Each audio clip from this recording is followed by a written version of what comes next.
창세기 43장 1절부터 15절까지 한 절씩 교독하겠습니다.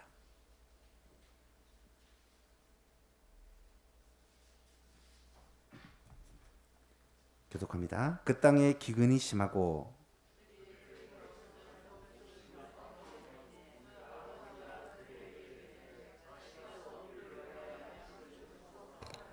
유다가 아버지에게 말하여 이르되 그 사람이 우리에게 엄히 경고하여 이르되 너희 아우가 너희와 함께 오지 아니하면 너희가 내 얼굴을 보지 못하리라 하였으니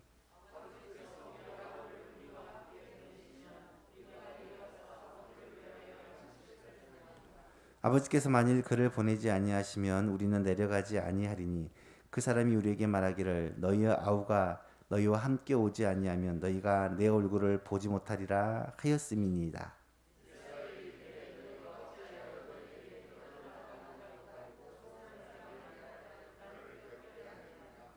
그들이 이르되 그 사람이 우리와 우리 친족에 대하여 자세히 질문하여 이르기를 너희 아버지가 아직 살아계시느냐 너희에게 아우가 있느냐 하기로 그 묻는 말에 따라 그에게 대답한 것이니 그가 너희의 아우를 데리고 내려오라 할 줄을 우리가 어찌 알았으리까.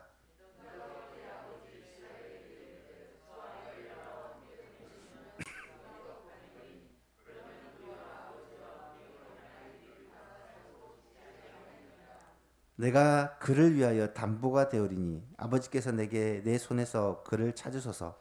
내가 만일 그를 아버지께 데려다가 아버지 앞에 두지 아니하면 내가 영원히 죄를 지리이다.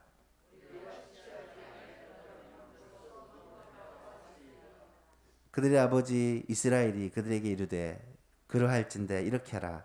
너희는 이 땅의 아름다운 소산을 그릇에 담아 가지고 내려가서 그 사람에게 예물로 드릴지니 곧 유향 조금과 꿀 조금과 향품과 모략과 유향나무 열매와 감 복숭이니라.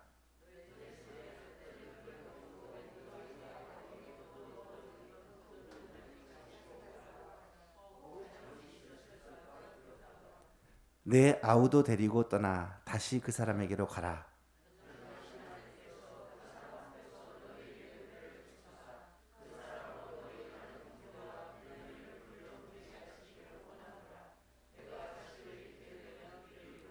함께 있습니다. 그 형제들이 예물을 마련하고 갑절의 돈을 자기들의 손에 가지고 베냐민을 데리고 애굽에 내려가서 요셉 앞에 서니라.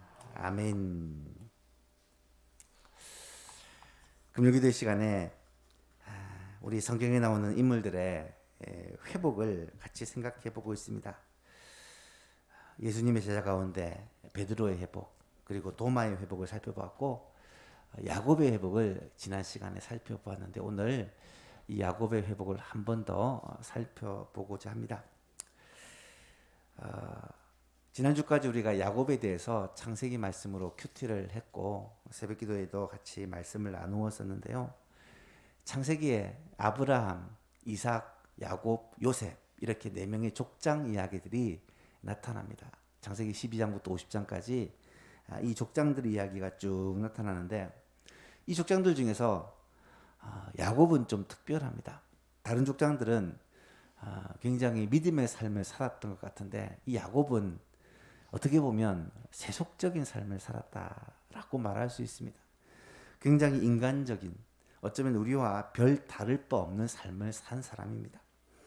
야곱의 인생을 한마디로 표현하자면 파란만장한 인생이라고 소개를 했습니다. 성경에 이 야곱의 인생에 대한 기록이 굉장히 많이 나타나죠. 25장에 시작되어서 27장에도 좀 나타나고 27장부터 해서 36장까지는 전부 다 야곱 얘기입니다. 그리고 37장 이후로도 요셉과 관련되어 야곱의 이야기가 종종 나타납니다. 이 4대 족장 중에 가장 많은 분량을 차지하는 사람이 이 야곱이라고 말할 수가 있습니다. 왜 분량을 많이 차지할까?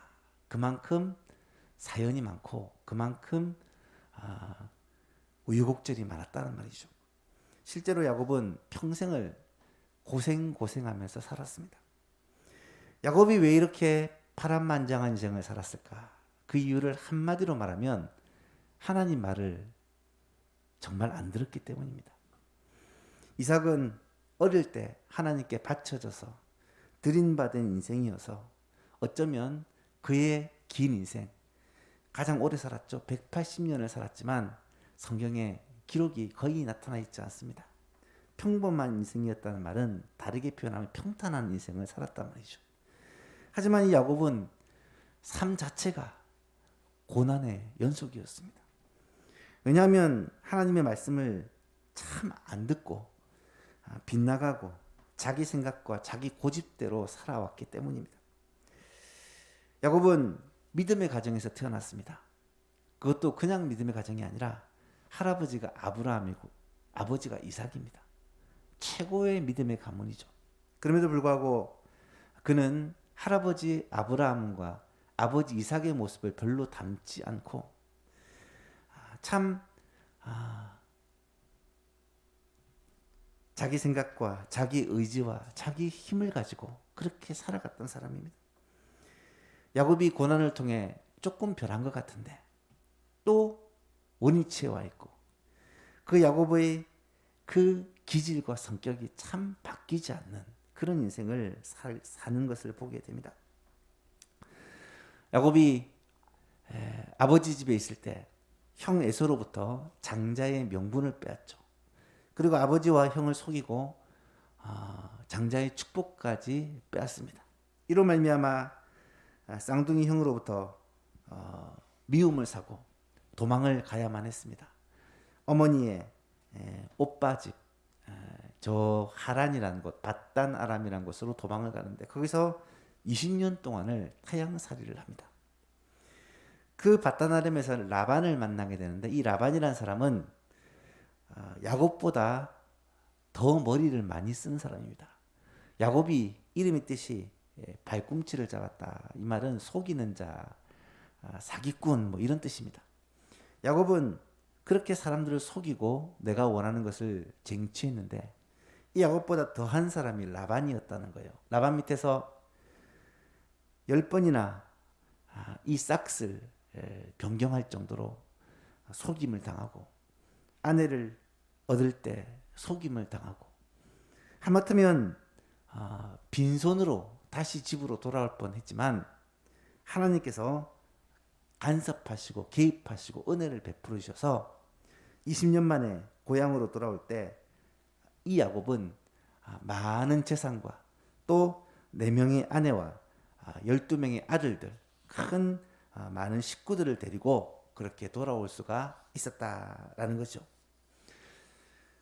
그렇게 하나님의 은혜로 돌아왔는데 그 후로도 야곱은 계속해서 자기 머리를 의지하고 자신의 의지와 능력을 그렇게 붙들고 살아갑니다.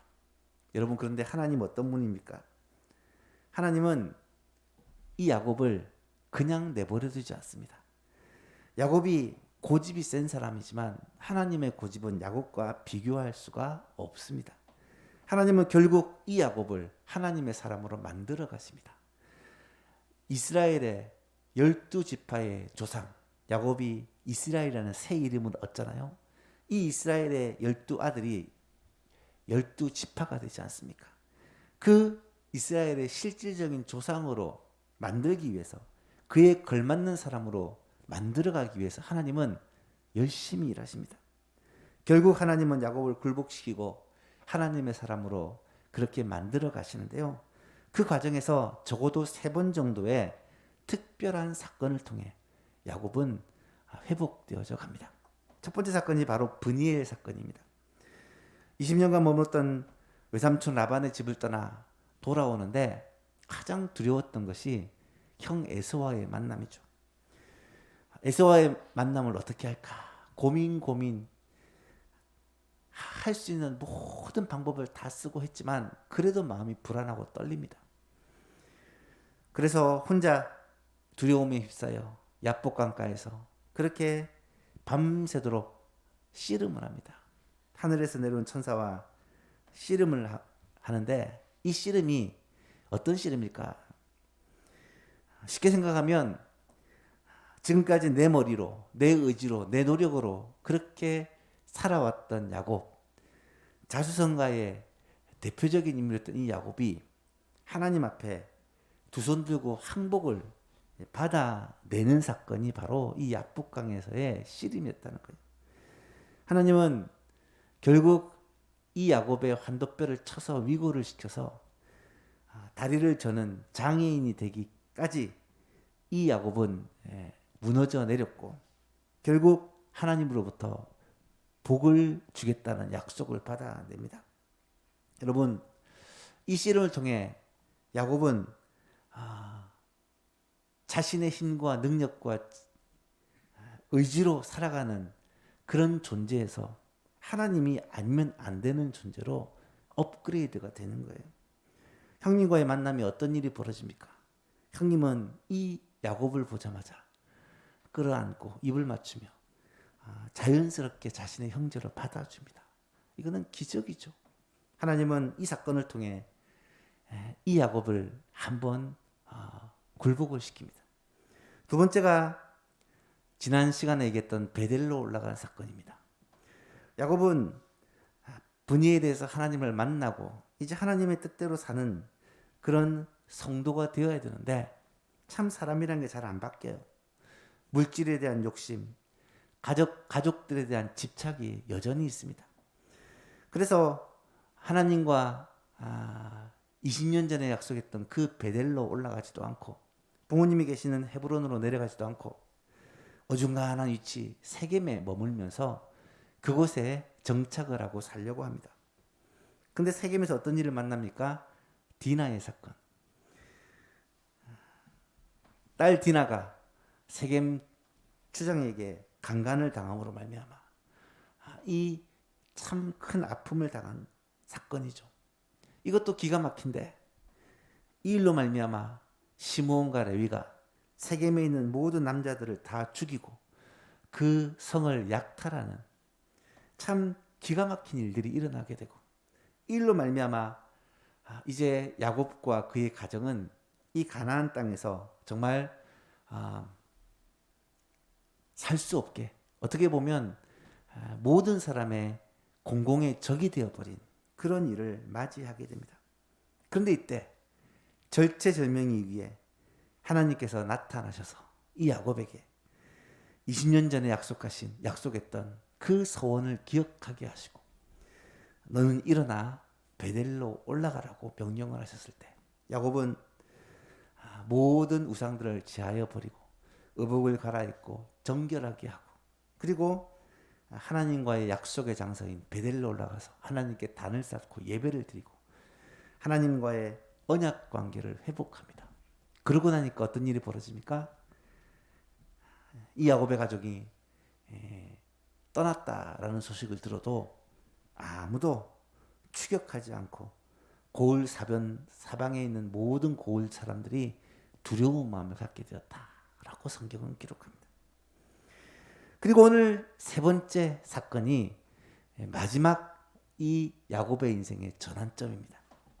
오늘 이 사건은 야곱이 끝까지 놓지 못했던 것을 포기하고 하나님께 맡기는 사건이다라고 말할 수가 있습니다. 13절과 14절을 보십시오. 내 아우도 데리고 떠나. 아우는 베냐민을 말합니다. 다시 그 사람에게로 가라. 전능하신 하나님께서 그 사람 앞에서 너희에게 은혜를 베푸사 그 사람으로 너희 다른 형제는 지금 잡혀있는 시므온을 말하고요. 베냐민을 돌려 보내게 하시기를 원하노라. 내가 자식을 잃게 되면 이르리로다. 그런데 결과는 어떻게 되었습니까?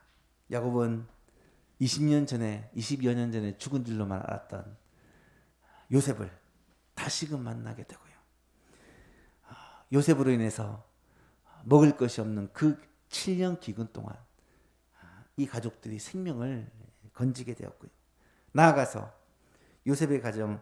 야곱의 가정이 요셉이 살고 있는 그 애굽 땅으로 건너가게 됨으로 말미암아 하나님께서 약속하신 큰 민족을 이루는 그런 놀라운 기회가 되었다라는 것이죠. 오늘은 이 세 번째 사건을 살펴보면서 하나님께서 우리의 삶에도 동일하게 역사하셔서 결국은 우리를 굴복시키고 변화시키고 하나님의 사람으로 다듬어간 그 과정을 살펴보면서 하나님의 열정과 하나님의 의지가 어떤 것인지를 깨달아하는 복된 시간이 되었으면 좋겠습니다.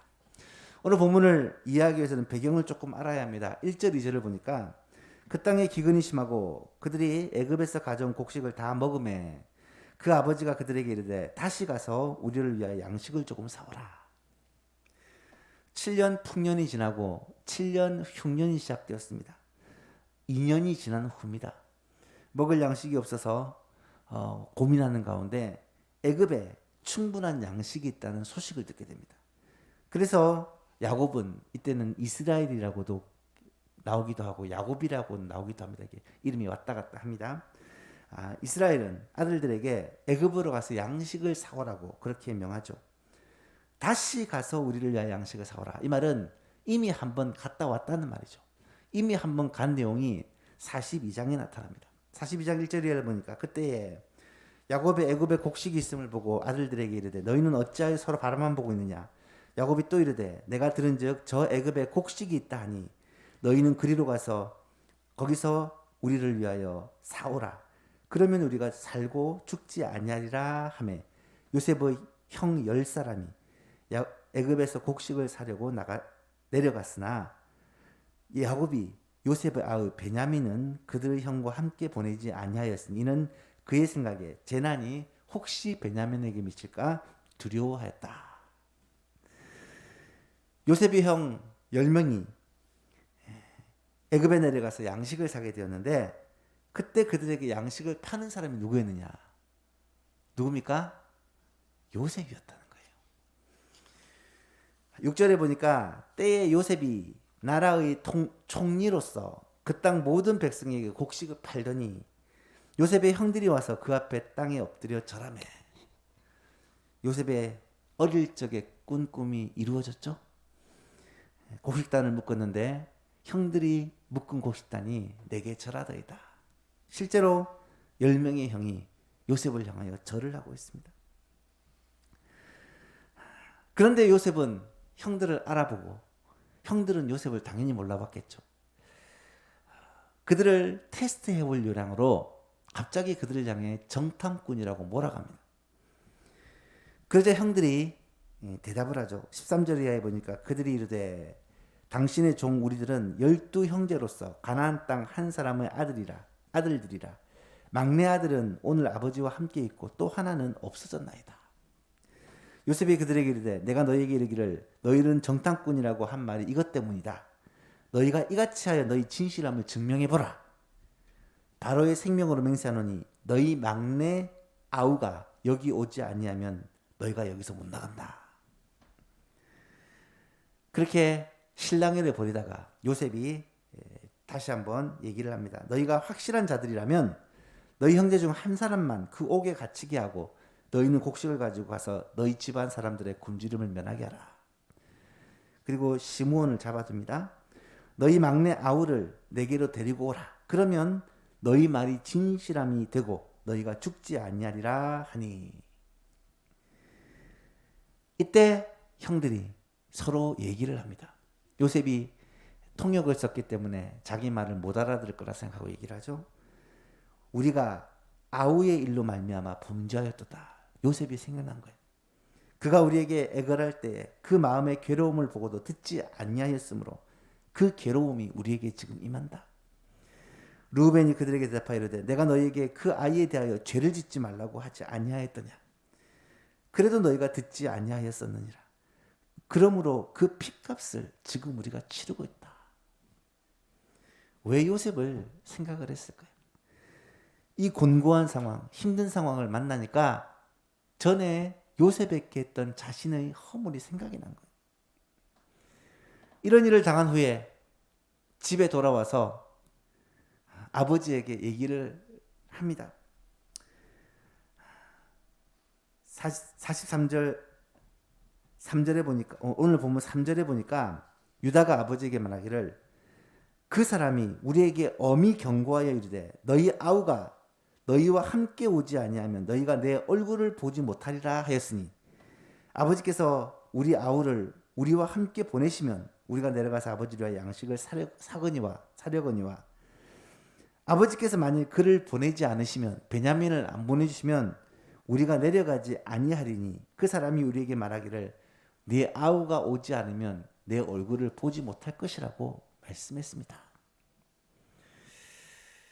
이 얘기를 듣고 야곱은 더더욱 베냐민을 보내는 것을 두려워합니다. 왜냐하면 그 사람이 이들을 정탐꾼으로 지금 의심을 하고 있고 게다가 이미 시므온이 잡혀 있고 거기다가 만약에 베냐민까지 가서 잡힌다면 정말 끔찍한 일이라고 생각을 했기 때문입니다. 6절 이하에 보니까 이스라엘이 말하기를 너희가 어찌하여 너희에게 또 다른 아우가 있다고 그 사람에게 말하여 나를 괴롭게 하느냐. 형들이 얘기하죠. 그 사람이 우리와 우리 친족에 대해서 자세히 물어서 아버지가 살아계시느냐 또 다른 형제는 없느냐 그래서 대답을 한 것뿐입니다. 아우를 데려오라고 할지로 생각이나 했겠습니까? 갑자기 유다가 아버지에게 얘기하죠. 그의 아버지 이스라엘에게 말하여 이르되 저 아이를 나와 함께 보내시면 우리가 곧 가리니 그러면 우리와 아버지와 우리 어린 아이들이 다 살고 죽지 않을 것입니다. 내가 그를 위하여 담보가 되리니 아버지께서 내 손에서 그를 찾으소서. 내가 만일 그를 아버지께 데려다가 아버지 앞에 두지 아니하면 내가 영원히 죄를 지리이다. 내가 담보가 되겠다는 거예요. 내가 대신 생명을 잃으면 잃었지 베냐민은 꼭 보호하겠다는 것입니다. 여러분 이런 대화를 들으면서 어떤 것이 느껴지십니까? 지금 야곱에게 있어서 베냐민이라는 아들은 어떤 존재로 느껴지십니까? 베냐민은 요셉을 잃었고 11명의 아들 중에 한 명이 아니라는 거예요. 베냐민은 지금 야곱에게 있어서 자신의 생명과도 연결된 그런 존재라는 것입니다. 실제로 첫 번째 아들들이 다녀와서 아버지에게 얘기했을 때 아버지가 뭐라고 말합니까? 그들의 아버지 야곱이 그들에게 이르되 너희가 나에게 내 자식들을 잃게 하도다. 요셉도 없어졌고 시므온도 없어졌거늘 베냐민을 또 뺏어가고자 하니 이는 다 나를 해롭게 함이로다. 르우벤이 그의 아버지에게 말하여 이르기를 내가 그를 아버지께 데리고 오지 아니하거든 내 두 아들을 죽이십시오. 그를 내 손에 맡기소서. 내가 그를 아버지께 데리고 돌아오겠습니다. 야곱이 이르되 내 아들은 너희와 함께 내려가지 못하리니. 잘 보세요. 내 아들은 베냐민을 말하고 너희는 내 아들이 아닌 것처럼 얘기합니다. 그의 형은 죽고 그만 남았습니다. 요셉은 죽었고 이제 베냐민만 남았다는 거예요. 만일 너희가 가는 길에서 재난이 베냐민에게 미치면 너희가 내 흰 머리를 슬퍼하며 스올로 내려가게 함이 되느니라. 베냐민 없으면 내가 죽겠다는 말입니다. 여러분 야곱의 가정의 가장 큰 문제가 무엇이었습니까? 자녀들에 대한 편애라고 말씀을 드렸죠. 요셉이 형들로부터 미움을 받은 이유도 이 야곱이 요셉만을 사랑했기 때문이잖아요. 그래서 결국 요셉이 형들에 의해 상인들에게 팔려갔고 이제 그 동생 베냐민을 끔찍히 사랑하는데 이 베냐민까지 빼앗아 가겠다고 하니까 지금 요셉이 막 온몸을 부르르 떠는 것입니다. 여러분 요셉과 베냐민은 라헬이 낳은 아들입니다. 이 요셉에게는 4명의 아내가 있었지만 가장 사랑하는 아들이 라헬이었죠. 라헬은 베냐민을 낳다가 제일 먼저 죽습니다. 라헬을 잃었죠. 요셉을 잃었죠. 이제 베냐민까지 잃게 되면 야곱은 삶의 의미가 없어지는 거예요. 차라리 죽는 게 낫게 되는 거예요. 야곱에게 있어서는 다른 10명의 아들이 있음에도 불구하고 그 아들들은 이 야곱의 눈에 들어오지 않는 거예요. 베냐민 한 사람이 오히려 10 아들보다 더 소중했다는 말입니다. 여러분 다른 아들들이 이렇게 대놓고 차별하는 아버지의 그 마음을 몰랐을까요? 모를 수가 없죠. 분명히 알고 있었습니다. 베냐민이 아버지에게 어떠한 존재라는 것. 하지만 이 베냐민을 데려가지 않으면 식량을 구할 길이 없고 식량을 구하지 못하면 다 굶어 죽게 생겼으니까 아들들은 얼마나 답답해 했을까요? 이런 열 아들과 베냐민의 야곱 사이에 이 팽팽한 갈등이 계속되다가 결국 오늘 야곱이 집착을 내려놓습니다. 야곱의 가정에서 회복되어야 할 마지막 이것이 무엇이냐? 바로 자식에 대한 집착, 라헬에 대한 집착, 요셉에 대한 집착, 마지막으로 남은 베냐민에 대한 집착. 이 집착을 놓아야 되는 거예요. 그것을 평생 동안 붙잡고 살아오던 야곱이었기 때문에 이것이 놓지 않으면 이 야곱의 인생의 온전한 회복이 어렵다는 말입니다. 야곱은 드디어 오늘 본문에서 결단을 합니다. 11절 이하를 보십시오. 그들의 아버지 이스라엘이 야곱을 말합니다. 그들에게 열 아들에게 말하기를 그러할진대 이렇게 하라. 너희는 이 땅의 아름다운 소산을 그릇에 담아가지고 내려가서 그 사람에게 예물로 드릴지니 곧 유향 조금과 꿀 조금과 향품과 모략과 유향나무 열매와 강복숭아니라. 그 땅에 나는 진귀한 것들을 선물로 주어서 마음을 풀라는 말입니다. 그리고 저번에 올 때 너희 가방에 그대로 있었던 돈을 이번에는 2배나 들고 가라. 혹시나 착오가 있을 수가 있으니까. 그리고 13절에 내 아우도 베냐민도 데리고 떠나 다시 그 사람에게로 가라. 전능하신 하나님께서 그 사람 앞에서 너희에게 은혜를 베푸사 그 사람으로 너희 다른 형제와 시므온을 말합니다. 베냐민을 돌려보내게 하시기를 원하노라. 내가 자식을 잃게 되면 이르리로다. 이제야 야곱이 베냐민에 대한 집착, 이 아들에 대한 집착을 놓고 전능하신 하나님을 의지합니다. 전능하신 하나님께서 은혜를 베푸사 이 아들을 지켜주실 것이다. 전능하신 하나님께서 은혜를 베푸사 이 모든 과정을 지켜줄 것이다. 그리고 만일 베냐민을 잃게 된다면 내가 잃겠다. 여러분, 위대한 결단입니다. 평생 집착이었던 그 아들에 대한 집착을 내려놓는 거예요. 이것이 야곱에게 있어서 마지막 풀려야 될 문제였고 결국 이것으로 말미암아 야곱은 하나님 앞에서 온전히 회복이 되어진 것입니다. 사랑하는 여러분, 내가 지금 가장 소중하게 생각하는 그것, 내가 절대로 포기할 수 없고 집착하는 그것, 하나님은 그것을 우리에게 요구를 하십니다. 아브라함이 100세 때 낳은 이삭을 모리아산에서 번제로 드리라고 말씀하실 때는 우리에게 가장 소중한, 나에게 이것이 전부라고 생각하는 그것을 하나님이 내어놓으라고 말씀하시는 것입니다. 그것이 사람일 수도 있습니다. 부모일 수도 있고 자녀일 수도 있습니다. 그것이 성공일 수도 있습니다.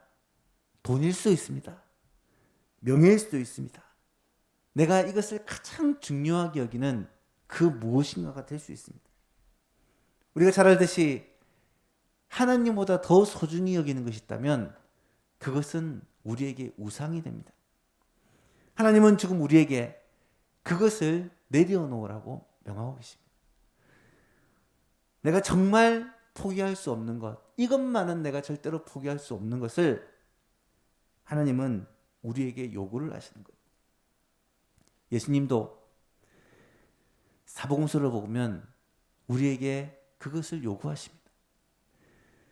마태복음 6장에 보니까 한 사람이 두 주인을 섬길 수 없나니 혹 이를 미워하고 저를 사랑하거나 혹 이를 중히 여기고 저를 경히 여김이라. 너희가 하나님과 돈을, 재물을, 만몬이라고 되어 있어요. 만몬을 겸하여 섬기지 못하느니라. 하나님과 만몬을 함께 못 섬긴다고 말합니다. 마태복음 10장에서는 제자의 조건을 말하면서 이렇게 말씀하십니다. 아버지나 어머니를 나보다 더 사랑하는 자는 내게 합당하지 아니하고 아들이나 딸을 나보다 더 사랑하는 자도 내게 합당하지 아니하며 또 자기 십자가를 지고 나를 따르지 않는 자도 내게 합당하지 아니하리라. 자기 목숨을 얻는 자는 잃을 것이요 나를 위하여 자기 목숨을 잃는 자는 얻으리라.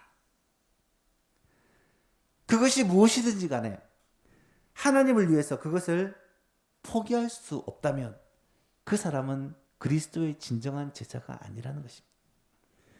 심지어 자기 목숨조차도 하나님을 위해서 포기할 수 없다면 주님을 부인하지 않고 평생 따르는 참된 제자가 될 수 없다는 말입니다. 자기 목숨마저 부인하는 자가 그리스도의 참된 제자라는 말입니다. 그런데 여러분, 놀라운 사실은 그렇게 자기를 부인하고 자신의 모든 것들을 다 포기하고 주님을 따르는 자들을 향해 예수님은 뭐라고 말씀하십니까? 마태복음 10장에 자기 목숨을 얻는 자는 잃을 것이요 나를 위하여 자기 목숨을 잃는 자는 얻으리라. 마가복음 10장에는 뭐라고 말씀하십니까? 예수께서 이르시되 내가 진실로 진실로 너에게 이르노니 나와 복음을 위하여 집이나 형제나 자매나 어머니나 아버지나 자식이나 전토를 벌인 자는 현세에 있어 집과 형제와 자매와 어머니와 자식과 전토를 100배나 받되 박해를 겸하여 받고 내세에 영생을 얻지 못할 자가 없느니라. 주를 위해 모든 것을 포기하고 모든 집착을 내려놓고 내게 가장 소중한 것을 드린 사람은 어떻게 되느냐? 하나님께서 이 땅에서도 100배나 갚아주는데 환난을 박해를 겸하여 받고 장차 영생을 얻게 된다라는 우리가 집착하는 그것과는 비교할 수 없는 놀라운 상급을 약속하고 있다는 거예요.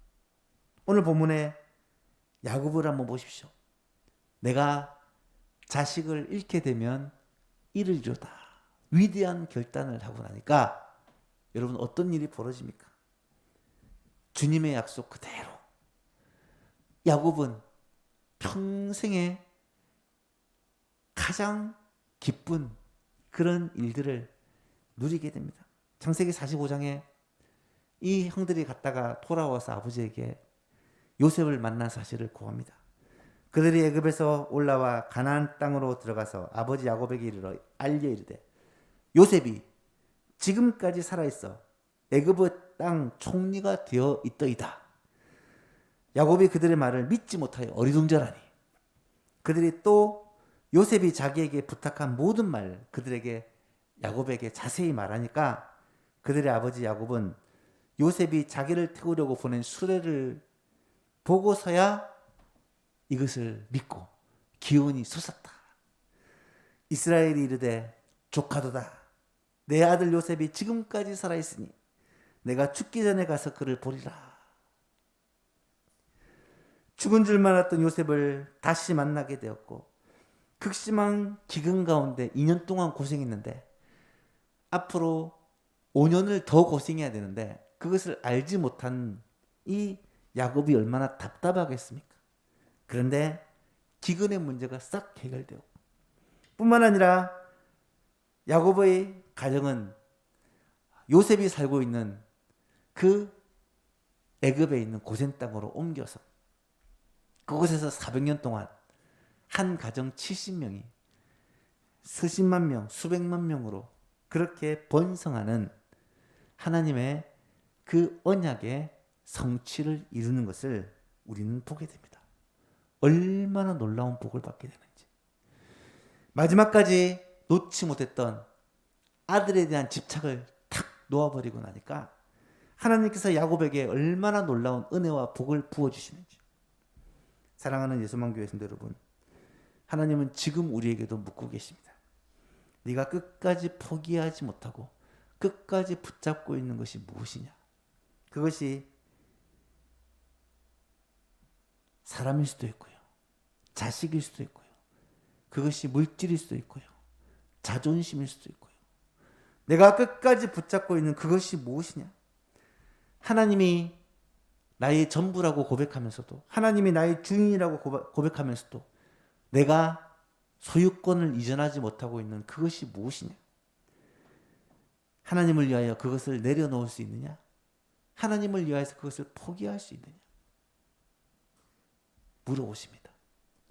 포기하면 모든 걸 다 잃을 것 같은데, 이걸 놓아버리면 내 인생은 완전히 무의미해질 것 같은데, 놀랍게도 이것을 내려놓을 때 진정한 회복이 일어나게 되고, 이것을 내려놓을 때 모든 문제가 풀려지게 되고, 이것을 내려놓을 때 진정한 복을 받아 누릴 수가 있게 된다는 사실이에요.